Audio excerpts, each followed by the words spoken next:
He knocked on my car window on a Tuesday evening. 3 firm taps. I was sure it was a complaint about my parking. Instead, he said something that stopped my breathing completely. Something my husband had asked him to say. My husband, who has been gone for 3 years. This is what happened next. Before I begin, tell me in the comments where you are watching from. Chicago? Savannah? A small town somewhere off a long quiet highway? I love knowing where you are listening from. Because this is a story about a neighborhood. And it just might be about yours, too. It was a Tuesday evening in late October. The sky had turned that particular shade of lavender blue, the kind that makes every porch light look like a small, warm moon. I had stopped after work for bread and a rotisserie chicken. The whole car smelled of thyme and warm paper bag. I turned onto our street feeling the weight of the day in my wrists and behind my eyes.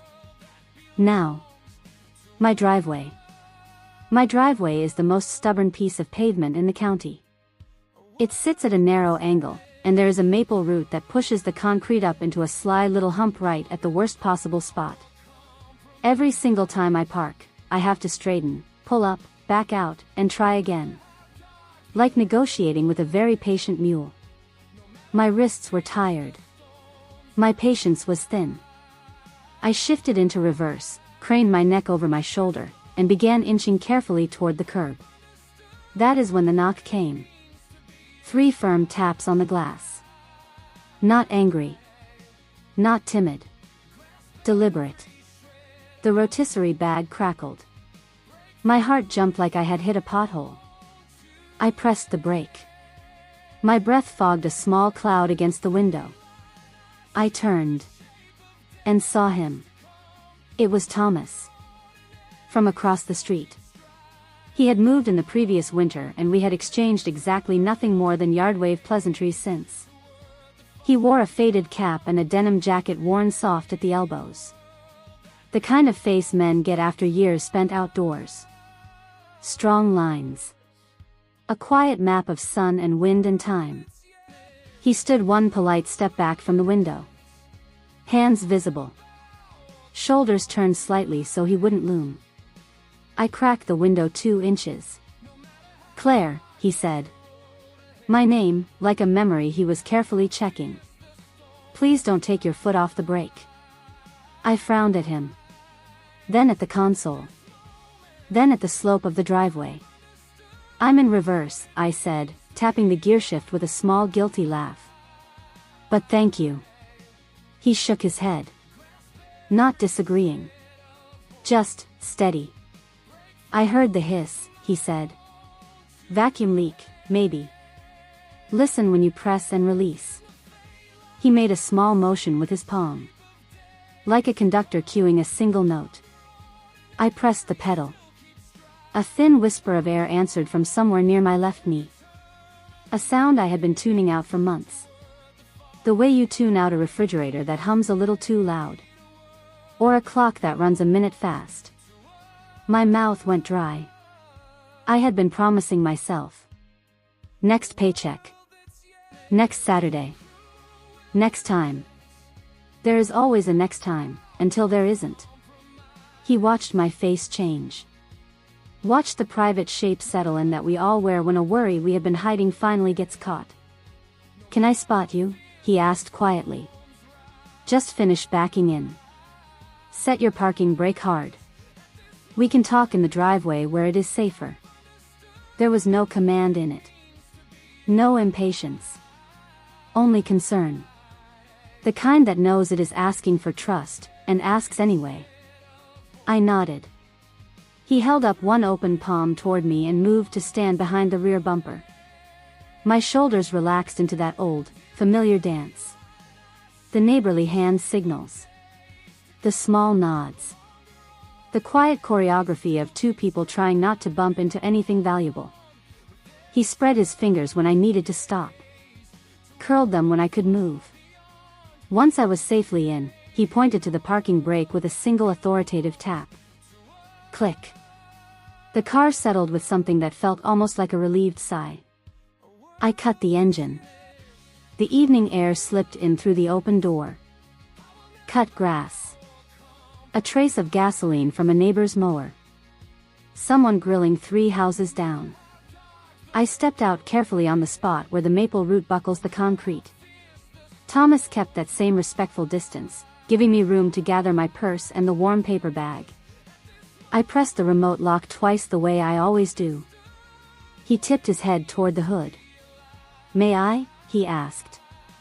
"You're a mechanic?" I said. It came out more defensive than I intended. Like he had caught me with the lights off in a room I wasn't ready for visitors in. Pride is a funny thing at a certain age. Old enough to feel sturdy. Young enough to still want to be seen that way. "Retired," he said easily. "Mostly trucks. Mostly before computers took over everything. But a hiss is still a hiss." We stood together in the glow of my porch light. The grill down the block crackled.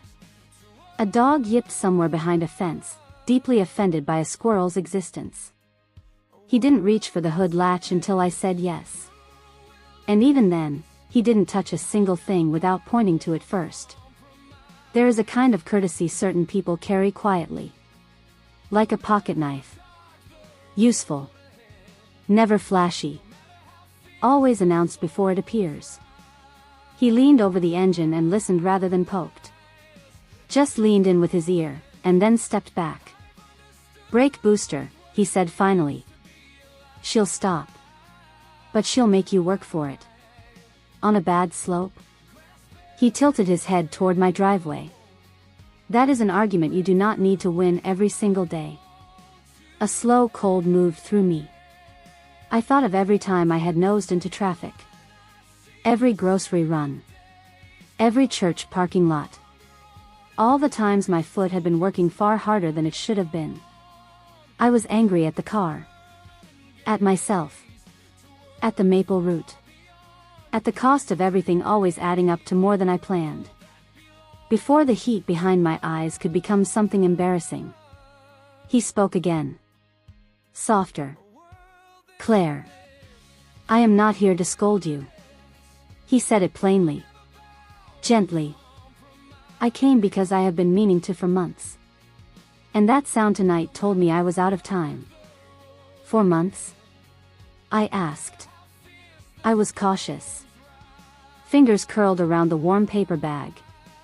Ready to bristle if I needed to. The porch light hummed above us. The chicken grease perfumed the cooling October air. He took off his cap. Men do not do that much anymore. The gesture made my throat tighten in a way I did not expect at all. "I did not want to bother you," he said. "I am new here. But I recognized the name on your mailbox when I moved in last winter." He glanced toward the porch. Toward the brass letters that have been there for more than 20 years. "I worked with your husband. At the manufacturing plant. Back in '98. He paused. "We were not close friends. Different shifts. But we shared a coffee pot and a few stories." Another pause. A longer one. "When he got sick, he told me something. In the break room one afternoon." My arms tightened around the bag. He said, "If I ever crossed paths with you." I was to make sure to say these exact words. Thomas looked directly at me. "You are not alone." The bag shifted in my arms. The street continued its ordinary business around us. The grill. The dog. A television flickering warm and blue in a living room window somewhere. But I heard all of it, from a great distance. The way sound sounds when your mind cannot find a shelf for a new fact. My husband has been gone for 3 years. Grief seasons you. Teaches you. Reshapes you from the inside out. And then, when you least expect it, grief surprises you all over again. I thought of his hands. Large and sure. The way he signed his notes with a looping capital letter J for jokes he thought were much funnier than they actually were.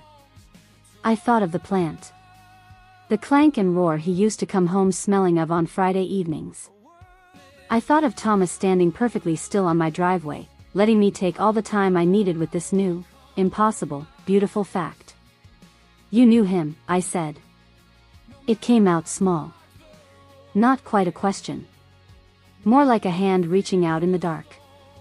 I did, Thomas said. And I am sorry I waited. He looked down at the brim of his cap. Men like me, we tell ourselves we are minding our business, when really we are hiding behind it. Those words landed harder than the knock on my window had. Not because of any scandal. No secret. Nothing that would set anyone talking. But because I had grown so accustomed to silence. To people waving from a safe distance across driveways and assuming a widow needed her privacy more than she needed a simple sentence. You are not alone. It was like a bolt turning in a door I had not noticed was locked. Would you? I started. Then stopped. Then looked at the bag. Chicken, I said finally. He smiled. Slow and warm and entirely kind. If you let me carry it, he said, I can show you an easy home test for the booster. So you can hear it yourself. And never feel uncertain about it again. I laughed. A real one. The kind that surprises you on its way out. Deal, I said. And I handed over the bag. Inside, the house held the warmth of the day the way houses do when they have been waiting patiently for someone to come home. I flicked on the kitchen light. The one that makes the counters look almost new. Thomas set the chicken on the table and stayed near the doorway. Like a man who understands the edges of a room and respects them. Water? I asked. Please, he said. I would say coffee, but it is too late for me if I plan to sleep before midnight. We sat with paper plates and 2 forks. I pulled the chicken apart with my fingers, steam curling up into the air between us. He thanked me for the drumstick, like it was an actual gift. We ate in the kind of silence that does not feel awkward. The kind that settles between people who share a purpose. I told him about the driveway slope. About how the maple root catches me when I am not paying attention. He told me about fixing school buses for years. Long enough to memorize every possible rattle a rowdy 7th grader could produce. He smiled at the groan I made when I mentioned the cost of car parts.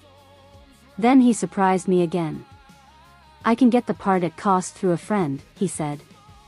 But that is not why I came over tonight. He set his fork down carefully. I came because of the other thing. The words. I kept thinking about the day I do not knock. The day you need help and I am sitting across the street in my chair. I kept thinking about what it would feel like to be a man who had a sentence in his pocket his whole life, and never used it. I set my own fork down. Something about that phrase. A sentence in his pocket. It made me see my husband in that plant break room. Tapping his coffee cup. Quietly making arrangements. Planning the small careful ways to take care of me, even after he no longer could. Love looks different at a certain age. It looks like someone remembering exactly how you take your coffee without being asked. It looks like a neighbor standing 3 careful feet from your doorway so you do not feel crowded in your own home. It looks like truth, delivered gently, without fanfare, on an ordinary Tuesday evening in October. You did the right thing, I said. And yes. Please help with the part if you can. I will pay you back every single penny. We will fuss about that later, he said, smiling. For now, promise me you will not drive far until we fix it. Groceries, church if you must. But no highway. Not yet. I promise, I said. Saying it felt like placing my hand on a steady wooden railing. Solid. Human. Real. I surprised myself by adding something. Would you be willing to show me the test tonight? Before it gets fully dark? I would feel better if I knew exactly what I was listening for. He was on his feet before I finished the sentence. Of course, he said. We will go slowly. Back in the driveway, the last light of evening clung to the undersides of the clouds. He had me sit in the driver's seat with the engine off. He knelt beside the car without touching a single thing, and asked me to press and release the pedal in a certain careful rhythm. To notice the firmness. To hear the whisper. He showed me how, with the engine running, the change should be immediate when the booster is doing its job. And how mine lagged. Asking my leg for more than it should. He never reached across me. He never adjusted a single thing without mentioning it first. Every instruction arrived the way good ones do. Calm. Patient. Letting me be the one who understood by the end. When we were finished, he stepped back and let me close the hood myself. A moth circled the porch light above us. The dog behind the fence had settled into quiet snuffling. Someone down the block laughed. A high, clean sound that made the whole street feel friendly and warm and alive. I looked at Thomas and felt that particular kind of gratitude that is heavier than simple relief. Gratitude with a spine. Thank you, I said. For the brakes. For the sentence. For not letting me roll into your azaleas on a Tuesday evening. They are tough, he said. But people are not. We are allowed to look after each other. He hesitated. Then added something carefully. If you ever need a ride while we sort this out. I am around. Mornings I walk. Afternoons I read. Evenings I fall asleep in my armchair like an absolute cliché. It would be good for me to have a reason to be somewhere on time. I heard the carefulness in how he built that offer. The way he left space in the phrasing, so I could say no without bruising either of us. I did not want to say no. But I also did not want to rush headfirst into anything I could not name yet. Grief had taught me that. Naming can wait until the heart catches up. How about this, I said. Tomorrow, if you are free, you can take me to the parts store. I will buy the booster. You can nod wisely at whatever the clerk says. I smiled. And then we will see about bribing my nephew to crawl under the car if you tell him exactly what to do. He thinks he already knows everything. So he will listen very closely to anyone who actually does. Thomas laughed. Eyes crinkling at the corners. The real kind. Deal, he said. I am excellent at nodding wisely. Comes with the hat. We shook hands. Not quick. Not lingering. Just a handshake you feel in your shoulder afterward, because it included the whole person. When I went back inside and leaned against the closed front door, I realized I was smiling. Not the kind of smile you stretch across your face for other people. The kind that warms you from the inside out, quietly, without asking permission. I turned off the porch light and set the chicken bones to simmer for stock. Because that is what I do when I need to steady myself. I make something that turns time into comfort. Later, sitting at the kitchen table with the house settled and quiet around me, I replayed the evening like a favorite song. 3 taps on the glass. The hiss I had finally heard. The sentence carried across decades in a retired man's patient memory. You are not alone. I thought about how easy it is to live on perfectly parallel tracks in the same neighborhood. Waving from driveways. Nodding across hedges. And never once learning the history that runs beneath our feet, like pipes and cables and old, invisible roots. I thought about what it costs to knock. And what it costs, not to. But what happened next? I never fully expected. Because as I sat there in the quiet kitchen with the stock beginning to bubble softly on the stove, I did not just feel grateful. I felt something shift. Something that had nothing to do with brake boosters or driveways or the cost of car parts. The knock on my window had been a warning about the brakes. Yes. But it had also been an invitation.